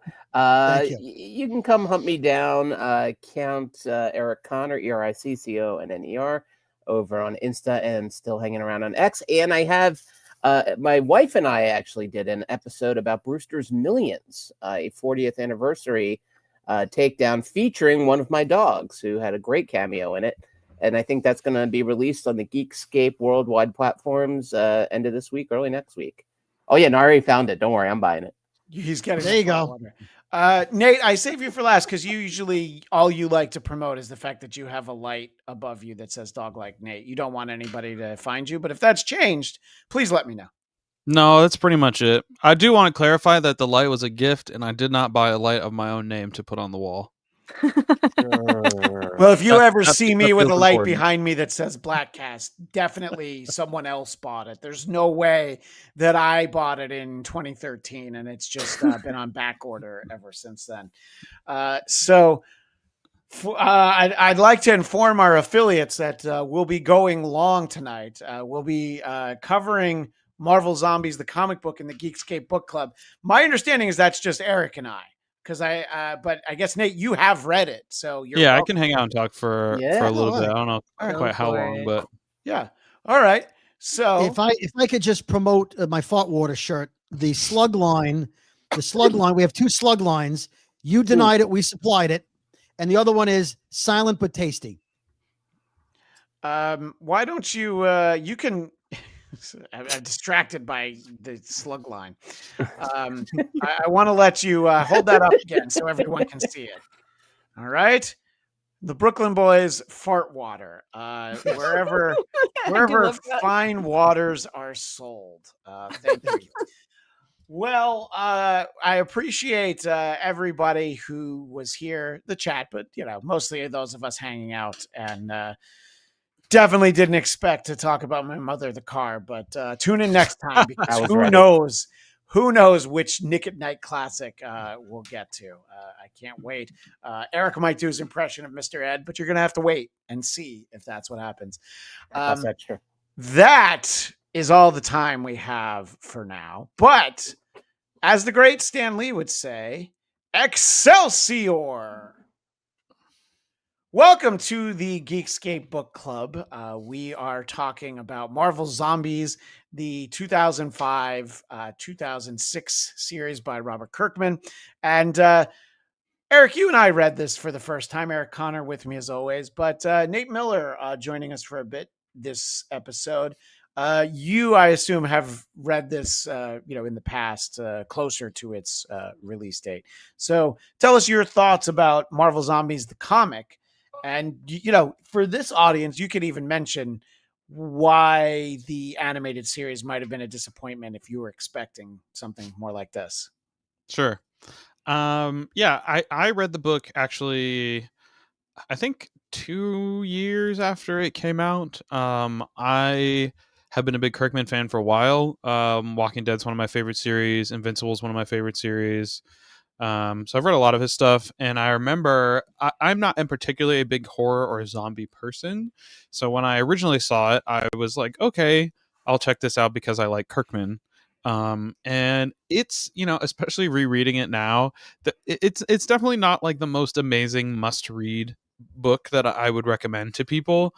But as far as like being a comic book fan, I always enjoy the, what if we take this like well established character who we have a personality, ideals, all of these things, and we kind of slightly change something and see how that how they turn out. And so I really liked, even now rereading it, I really like this premise of not just a zombie, infection coming to the Marvel comic world, to 616, but also the superhero zombies still kind of retaining some of who they are after being infected and retaining their powers and things. And then how that kind of changes what a apocalyptic zombie scenario would look like with super zombies roaming around. That is the part to me I think is very interesting. And it definitely feels to me like we're just kind of having a funny haha, kind of experience. And I mentioned to you guys on the last show that there is a second volume of this, which I think actually kind of ties it up quite nicely and makes it a little bit more well-rounded of a story than just this first volume on its own. But yeah, I think I enjoy it. I think the art style is cool. I think a lot of what was missing in the animated show was kind of the real visceral, body horror aspects you get with zombies, of having them be dismembered, of having them be half a body and their guts kind of floating around. And I think this book does not shy away from any of that at all. And it definitely showcases some of why I like Kirkman's writing style and some of his kind of like some of his twisted mind concepts that he can come up with that make for like kind of interesting narrative plot points for the characters. Yeah, there is an element of fun, and it's a bit of a trifle. There's definitely characters it's less fun for, like Janet Van Dyne and to some extent T'Challa. But Daniel pointed out that Marvel Zombies was one of the first runs that he read when comics started going digital. I enjoyed it. It's weird and funky, but it's fun. It is definitely weird. It is definitely funky. It is at times a lot of fun. And what I'll agree with what Nate was saying, and Eric, let me know if you agree. It's sort of a departure for zombie storytelling in the sense that, except for really Hulk, who seems to be losing it faster than everyone else, they're all still mostly as intelligent as they were. Over these 5 issues, we see them start to lose it, but it's not like, oh, they have these powers, but they don't know how to use them. They know how to scheme and how to try to, Silver Surfer shows up and they're like, oh, we should eat that. What are your thoughts on sort of the departure that we get from some of the more established tropes of zombie content? Eric? Yeah, it's interesting too because Kirkman does this, and he has this really fun intro. In fact, one of the cool things about reading this version, I'm not sure if this would have been in the first issue of the comic when it was released, but he has like this extended like 2-page letter explaining, what he was trying to do, and he keeps joking about Ralph Macchio, the Marvel editor, and he just keeps calling him the Karate Kid. I get the same. Right. I think he even said in his phone when Ralph Macchio calls him, it comes up as Karate Kid. Right. And how he just kept pushing, and Marvel was like, yeah, okay. He's like, you sure? And like, yeah. Then he pitched it to Steven Spielberg, and Spielberg was like, really? You're actually doing that? And I think that right there is what is fun about this comic series is, oh, they're actually doing that. So, and I think not only taking these Marvel characters and spinning them, but even, killing them with abandon. And this notion that they're all they've lost a bit of their soul. So these they're the most dangerous threat to humanity is our heroes. That's a cool turn, and I think it is a smart take on zombies in terms of their point of view. Where I kind of wish it went a little further, and now I am curious to read the second collection of this. Is I felt like sometimes like only a few of them really got to sort of use their powers. I thought like that was one of those things I was kind of missing that I felt like I got more of in the show, was this notion of, well, what does it mean when you have these superpowers and you're a monster? I wish they had done more with that. One thing that was a little weird, I don't know if you got, and I normally don't butt my head on this, the lettering I found a little strange. And I think partially because sometimes the lettering will reflect the characters better.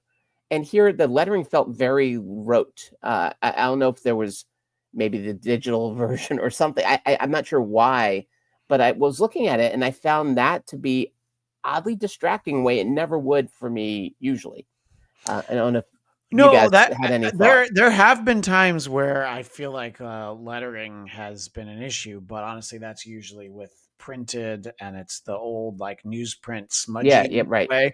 I didn't have an issue with this, but I don't know. I mean, I guess I read it in the way where you're like reading each panel and you advance and not looking at the full pages, which I assume you read it in a similar way, Eric, when you read these things digitally.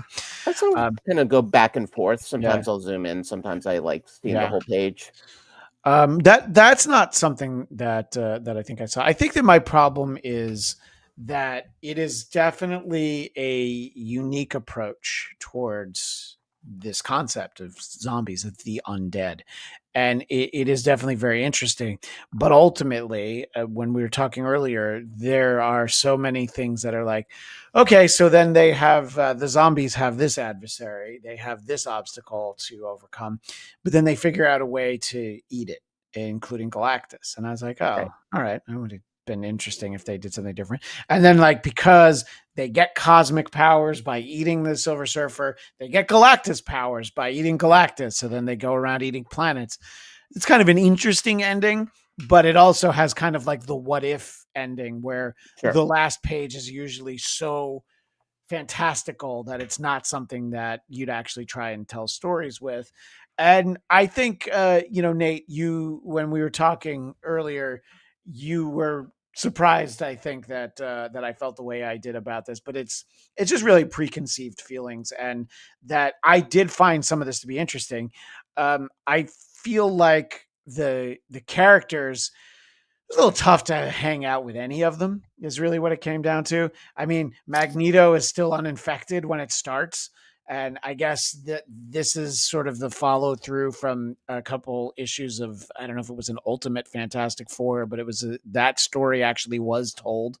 And I decided not to read it because this was the thing that I wanted to see if it stood on its own.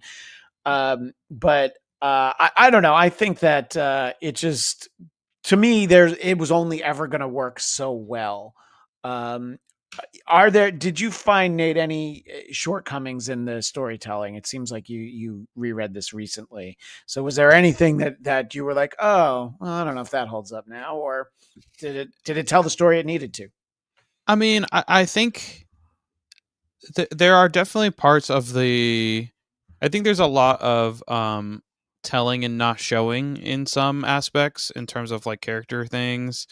Nothing really stood out to me. I was like, wow, that really didn't age well. Sure. I do agree with some part of the lettering is just kind of not pleasant to look at and not super legible, especially for some of the like really wordy pages. But I also kind of attributed that to them trying to make the whole thing kind of off-putting. I don't know. I think a lot of the art held up really well. I think I definitely think, looking at it in a vacuum, the end of the first book, it definitely is kind of like, it does kind of feel like he kind of wrote himself a little bit into a corner and then was like, all right, I guess we just stop here. And that's kind of what, because I reread it and I was like, I don't remember the ending being this bad. So I went on and read the second volume, I think there's like 5 at this point, but only the first 2, which is 10 issues, is written by Kirkman. Yes. And at the end of the 10, I would say there is a pretty satisfying conclusion that ends the story in a way that feels like there's the second volume, I think, does a lot of heavy lifting in terms of helping to flesh out some of these characters that Kirkman has like kind of experimented and broken with. But I do think the groundwork that is laid in this first volume, it is fun. So I don't know if there's something like specifically, but some of the dialogue, is like, it's a little rigid, I guess. Like there are definitely things of where I'm like, yeah, this was written in the mid 2000s, in the just starting the Ultimate Marvel era. Marvel Knights is happening. Like we're enjoying that we can like be a little more gritty and violent in Marvel and DC comics, not just like Image or Dark Horse stuff. So I think this kind of definitely has some of that edgy tone to it, but I don't know. I think the art style is really good. It's very, very stylized. I think it aged pretty well. Yeah, well, I'm going to say that I do think that for the most part, I thought that the art looks great. Our visual audience sees Luke Cage, obviously zombie Luke Cage, and zombie Spider-Man playing cards. And this is actually a good example where, as I look at the lettering here, it is like, okay, yeah, that is a little, it's not as clean as it usually is. A lot of, for the most part, comic books forever were all caps when they were lettered. So as soon as you start having lowercase, it already starts to look weird. But in terms of like looking at it, I mean, so much of this is just really cool. And it's like some of the things that we didn't get from the TV series, but it's like, oh yeah, Venom would be like, oh yeah, I mean, Brock is useless to me now that he's a zombie, things like that. I find lots of interesting concepts that are introduced and really, fulfilled in a satisfying way. We get to see Green Goblin a few times, but we don't actually get to spend time with him. So then that's the sort of thing where I'm like, oh man, I would have liked to have seen a zombie Norman, or if you want it to be Harry Osborn for some reason, Well, the one I kept hoping for, and they had it a little bit in the show when Ghost appears. Yeah. I kept hoping for Sue Storm as a zombie. I was like, right. Oh, I want to that. Yeah, I don't know if that shows up in the second one. Well, in this one, they have the Fantastic Four trapped in this like alternate dimension by Magneto, who you start to think in the beginning, like, oh, okay, I guess Magneto's going to try to rebuild humanity. Oh, no, he's not. Good Lord. Look what happened to poor Magneto. And it was to that end, I think that's where the storytelling is pretty clever, is you're following Magneto. It seems like he's going to get away. He doesn't. Like and we're with him a long time. This, by the way, the moment where we're actually, weirdly enough, rooting for Red Skull a little bit over Captain America, and he's pulling out his brains. So on a horror front, this had some great kills. Some of those visuals, are just brutal. Like Captain America losing half his head. The series of this one sheet that for the radio audience that Christian is showing our visual audience, it's like close-ups of a zombie chomping away. It's really we got a few of those where we see the teeth like digging in and tearing flesh, and I was like, okay, I'm glad that Marvel Zombies wasn't an option when I was a kid. Right. And they did this really cool spin, if you get the collection, where they did zombie versions of a number of famous Marvel covers. Which that alone was really fun to scroll through. I don't think I grabbed any of those, the zombie versions, but it's something definitely worth taking a look at, is how they, the famous one with Wolverine, which we've talked about before, with the reflection of the Hulk and his blades. Yeah. The zombie version, that's pretty cool. This was one that I liked. This is it's a spin Last on Dance with Mary Jane. Well, this is what I think is the cover for Amazing Spider-Man Annual 19, which is when Peter gets married to Mary Jane. So they did a zombie version of this, and it is just referenced multiple times. Peter apparently ate both Mary Jane and Aunt May, and he's got to live with that in the way that only Peter can. And he keeps And- fetching about it. It's like, all right, we understand. You ate him enough. It's fine. Move on. Hey, at least Uncle Ben wasn't around for you to eat him. All right. So it could have been worse. They could have had a great joke about Uncle Ben Rice, though, if they opted for it. Great joke. It went for me. It would have been Okay. at Barslow. But yeah, Secret Invasion level. Yeah, and I think that it is kind of like, as gory and gruesome as it is at time, it is one of those ones that it is kind of lighthearted and fun, because calling it silly sounds like it's diminishing it, but it is silly in a good way, where it's like, oh yeah, we don't take any of this seriously because this didn't happen to the Marvel universe. People talk about the Age of Apocalypse that happened in X-Men in the mid 90s, and it like redid X-Men history, but it was like, oh yeah, we all know that it's going to go back to normal at some point. It was 4 months. Okay. But I knew it was ending.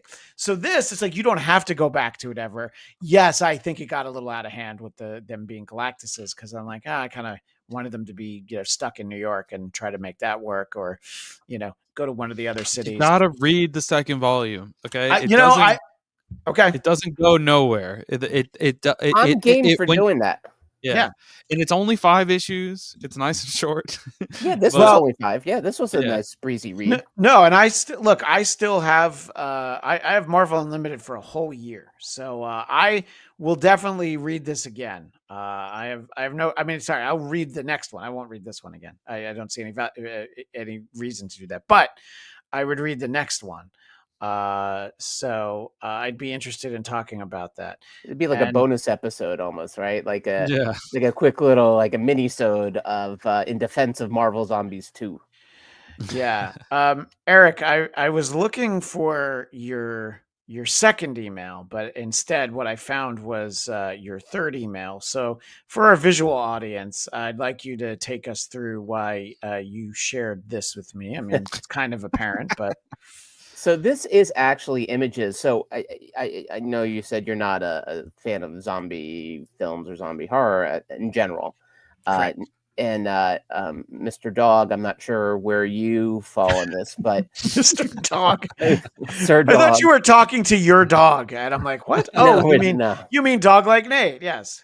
I'm not particularly a big horror fan myself. Okay, I watched probably too much horror for my own good, and this was actually this is Return of the Living Dead Part 3, right? Okay. Which is not one that people talk about all that much for probably good reason, but. One thing that's surprising about it, so Return of the Living Dead, late 80s, early 90s, and it was one where zombies could talk a little bit, and they would say brains, and a couple of them would actually do things like pick up the CB radio and try to get more cops to arrive so they could eat them too. So it was a little more tongue-in-cheek. And then the third one comes out, goes, I believe, straight to video, and one thing they did in this was this notion of how much you suffer when you're a zombie.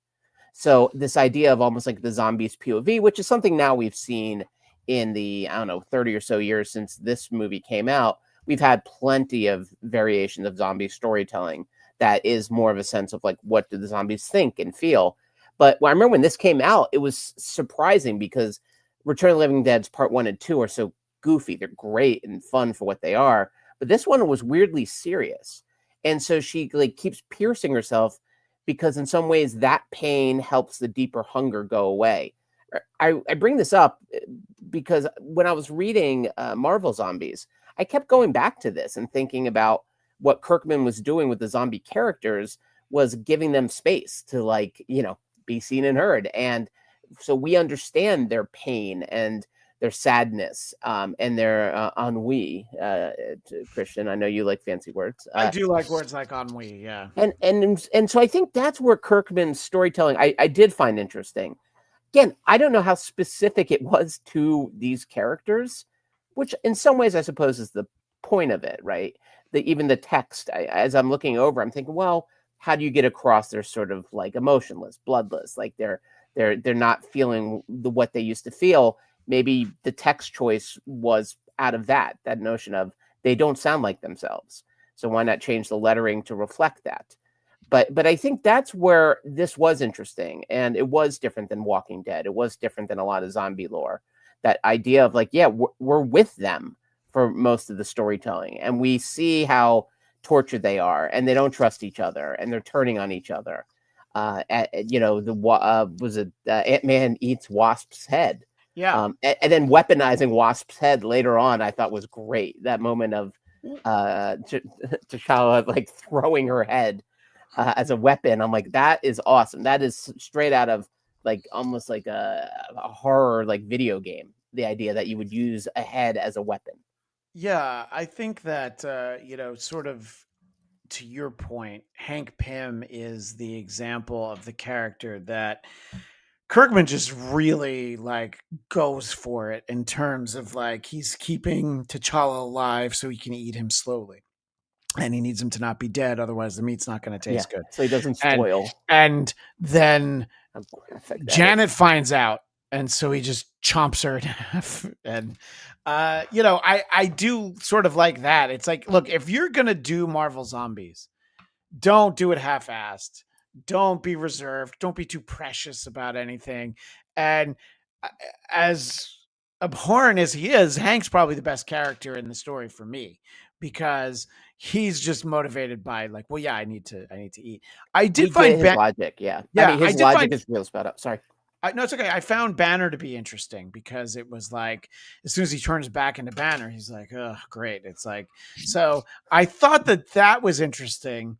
Do you have any thoughts about Banner v Hulk, Nate? Yeah, I mean, I think part of what makes this interesting to me at all is like Eric was talking about, this kind of like almost humanizing of the zombies, and they're describing the hunger that they experience in them like rationalizing like, oh my god, all the things that I've done, like I used to be a hero, but also like I'm just so hungry. And I think introducing a then dual personality character with the Hulk, who was primed to be taken over as a zombie and just think of like, oh, I'm hungry, Hulk eat, compared to Banner then being much smaller, and like also just again like the sick mind that is Kirkman to think about like, oh, if he eats something while he's Hulk, but then he shrinks back down and his body is not like digesting things, and now it's like bursting out of him, like crazy disgusting, but also very interesting. Even the whole thing with like Hank Pym and then him keeping T'Challa locked away, like that's a very Walking Dead thing to do, is like our evil maniacal zombie guy, the reason why he is clearly become like the leader of these guys is because he is more in his rational mind than the rest of them, because he's been able to have a snack. And like it just really, like, this is the stuff for me this is why I like Kirkman, even though I'm not a big horror or zombie person, because like to me The Walking Dead is not about the zombies, it's about what happens to human nature when society falls apart, when there's an existential threat. And some people will choose to unite to face that threat together, other people will choose to take advantage of that and exploit others and exert power. And I think this is similarly kind of that conflict of like, you have these characters that are supposed to be heroes that have this great power that now are infected with this hunger, this disease, that they regardless of how strong, how powerful, how strong-willed they are, they can't just will them, they can't fight their way out of it, they succumb to it. And then like, so what happens to a world that is victim of that? What do those characters say to themselves as they are eating their allies and friends and people they're supposed to save? And they're conscious enough to be aware that they're doing this and that it's wrong, but not conscious enough to control themselves and not do it. Like that to me was like the very interesting premise that the book kind of explores. And this is what more so I was hoping the show would get, is like super powered zombies, and instead it was much more just kind of like zombie horde things, and not much more implication of like, well, what does it happen for these superpowered beings to have this unsatiable hunger, this disease kind of take over them?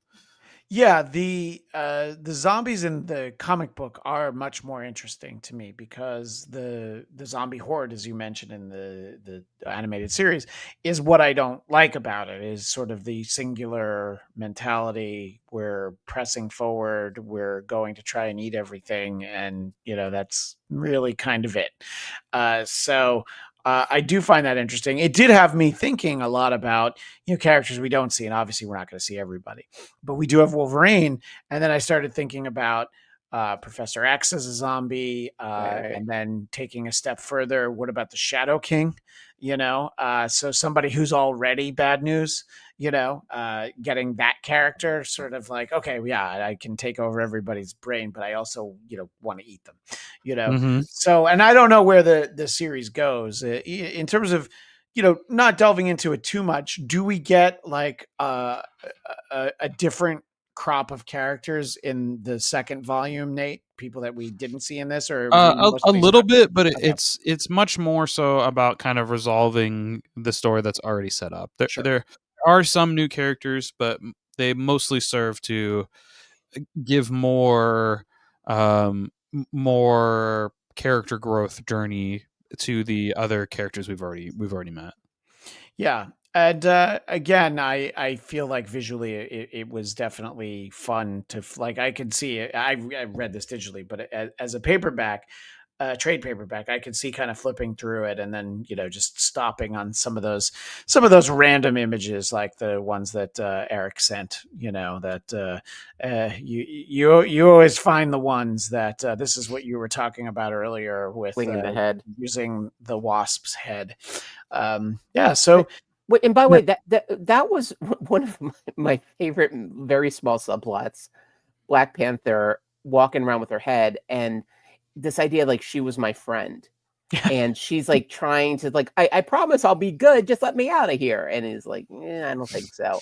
Yeah. And he's like telling them like to get rid of. It's like, no, she's with me. And that I was like, okay, that's really funny and ironic, and speaks to like the themes of like what is humanity. Yeah. And so I actually, if anything, I kind of wanted more things like that of what would have been like if maybe the second one does this, but if the zombies and the non-zombies actually had to, I don't know, work together. I would have been really curious to see where that took us.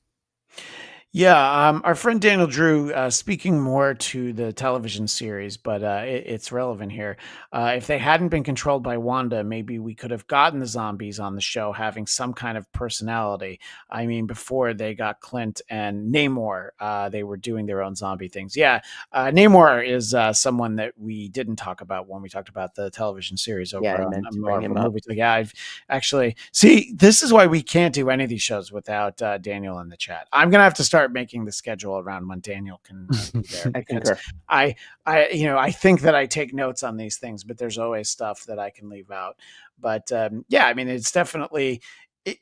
I feel like they definitely take a look at different corners of the Marvel universe in both, but we're specifically speaking about the comic book series because they definitely, we get to see a lot of sides of some of these characters that we may never necessarily get to see anywhere else, sort of put in these scenarios and these situations.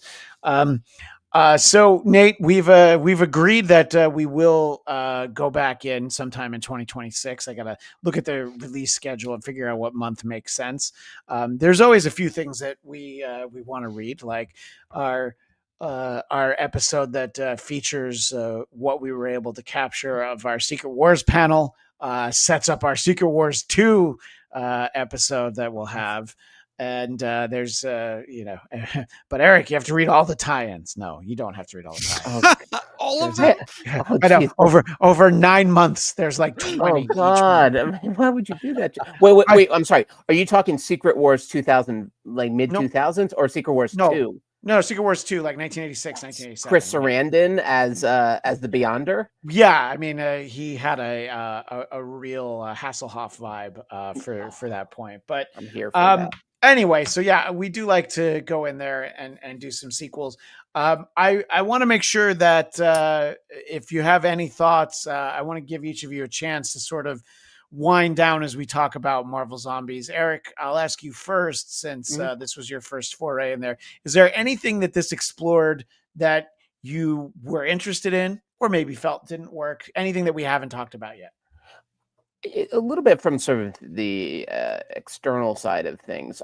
So Robert Kirkman, really fascinating storyteller, and the idea, like Marvel says, okay, have at it. That's the thing that I thought was really interesting reading his intro letter, was that idea, like when you take property, existing IP, and you mix it with a really interesting artist, you get something like this. And I'm thinking even like what Ryan Coogler did with Creed, that he took this Rocky franchise, which obviously you felt like, all right, well, it is becoming like that joke in Airplane 2 that was going to be Rocky 78 with an old man with a really long beard, still fighting. But then he found a whole new sort of corner of the galaxy to explore that was terrific for the most part, And so I think like that was the fun of this. I do feel like there were things it didn't do, which in some ways I wanted it. I wanted to see more superpowered zombies doing superpowered kind of things in a weird funhouse mirror kind of way. But I also appreciate that Kirkman wasn't going for just fan fiction, fan service. He had other things to work with, that he wanted this. And so, it has great moments. Like when they all attack Silver Surfer, I thought that whole sequence was awesome. And I don't still quite know how they were able to defeat him, but I'll take it. I guess it's like once you get past the candy coating is how. Right. You it's like, but don't ask how they were able to get past that. But once they did, then it's like all mushy inside. Yeah. Right. Hulk Like a candy teeth. apple. What was that, Nate? That Hulk has strong teeth. That's true. That's it's like a candy apple. Like, the idea, like when you break, everyone has broken at least one filling on a candy apple in their life. It was that. But yeah, once you get to the apple, it's pretty tasty and soft and chewy. But I like that. I like how his powers then infected them a little bit in ways that, as opposed to when they're destroying universes, or destroying planets, that's a whole different thing. But I like, Wolverine fights Juggernaut and is able to pop his head off like a Pez because he has that little bit of extra surfer juice, as I think you call it. Yeah, I do. Yeah. But yeah, it's sort of like fart water. But call back to another episode. That doesn't make any sense. All the better. Yeah. But yeah, this it was a fun read. I did find myself more emotionally connected to the series, even you mean the television series? The TV series, yes, for our radio audience. But I'm excited now to read the second one based off of what Nate said. And yeah, me too. And the possibilities, and also just a reminder of how rich a storyteller Kirkman is. So I'm here for more zombie ennui, more waiting for Godot in the Marvel universe. So bring it on. Daniel Drew laughed at the candy coating indeed, and he points out you need the crunchy and the chewy. Thank you. Sweet and salt.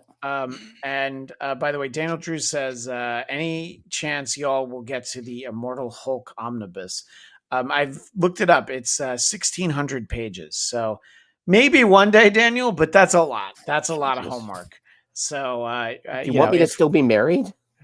Don't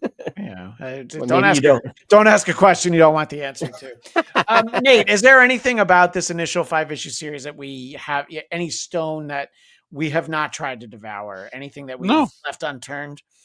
No, I mean, I think it's just like we said, it's a fun. Yeah. What if letting an artist have his way with some major IP characters, and if you enjoy that for what it is, then I think you will have a good time.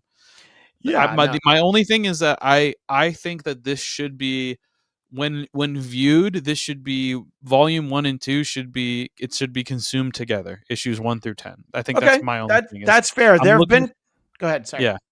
I'm just saying, I'm looking forward to you guys reading it, and then us having this conversation again with kind of the full scope of what he had planned. There are times where I pick like a run or a series for this, and then I get to a point I'm like, oh, it's not even close to done, because there's a lot of like, well, that's a 5-issue series. I felt like this did have enough of an ending, but I'm glad to hear that I was possibly mistaken.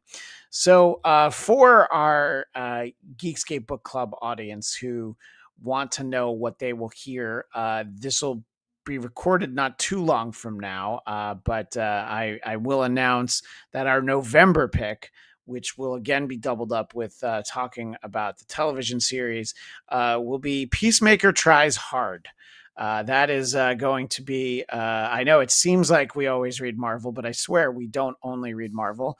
To the extent that, by the way, Brody thinks that this show is called Marvel Book Club. So I understand what he's saying, but it's by Kyle Starks and Steve Pugh. So I'm kind of interested in, I understand that the Peacemaker character in comics has been very different, but the reason I'm picking a newer book is that is kind of in the vein of the John Cena character. And I'm currently catching up on season 2 before the finale, which I think is this week. I'm definitely enjoying it. It's been great.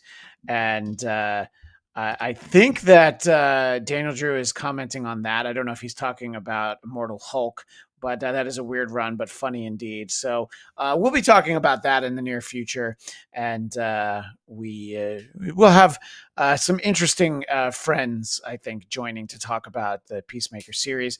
That's what we'll have next, and hope that our audio audience listening to this is able to backtrack just one to check out what we are able to share of our Secret Wars panel, which was a ton of fun. Nate, we missed you there, but I realized that something came up. But hopefully you slog through Secret Wars 2 next year and every single tie-in. No, I'm not even sure if that'll be a panel because there's probably better things to do. But Nate, we appreciate you hanging out with us and now educating us that we need more Marvel Zombies in our life. Which I think when I hit the go live button, I wasn't even thinking like that. So looking forward to seeing. We can learn from the youth. All right, that's what we've learned here. Two old men, boomer-ish, can learn from that. There's nothing boomerish about talking about my mother, the car, in Car 54. Where are you? Not at all. Boomer.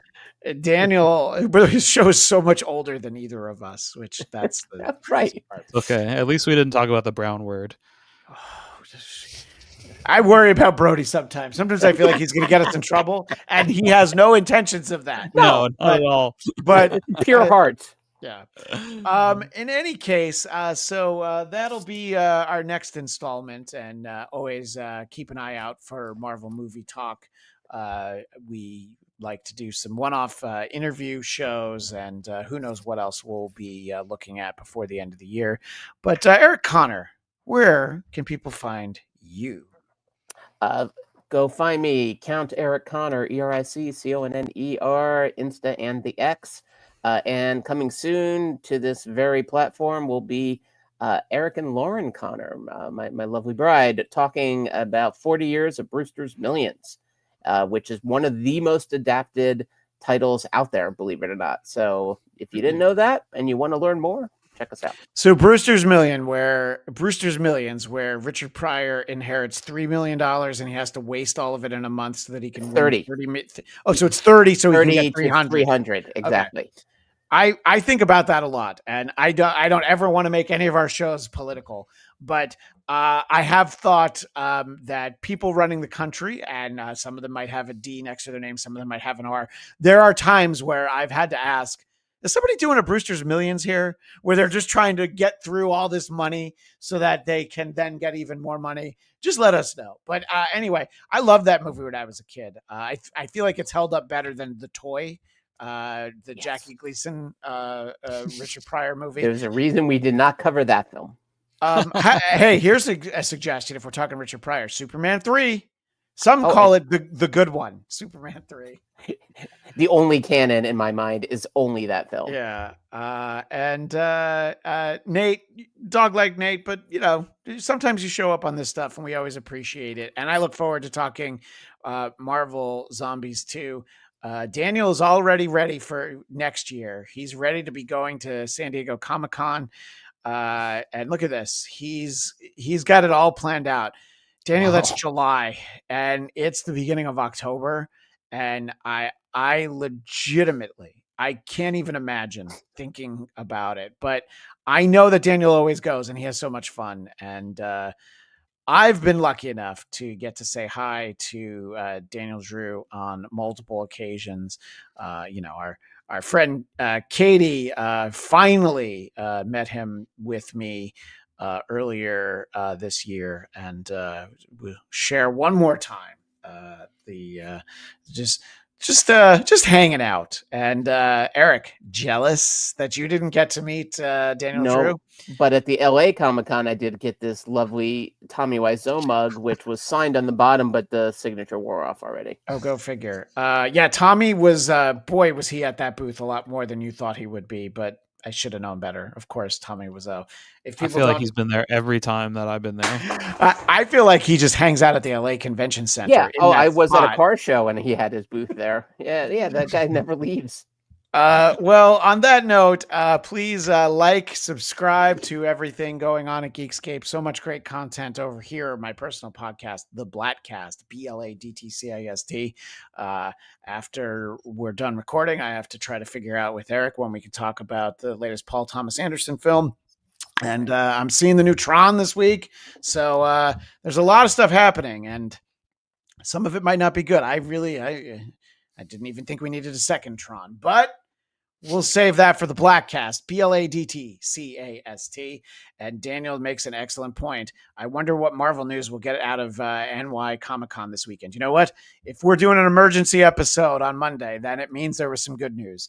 But I don't know. I seem to save everything for D23. In any case, and BLADTCAST for my personal podcast. And we will be back with Peacemaker for November. And until then, as we always like to say over here, as long as they keep writing them, we'll keep reading them. Bye, everybody.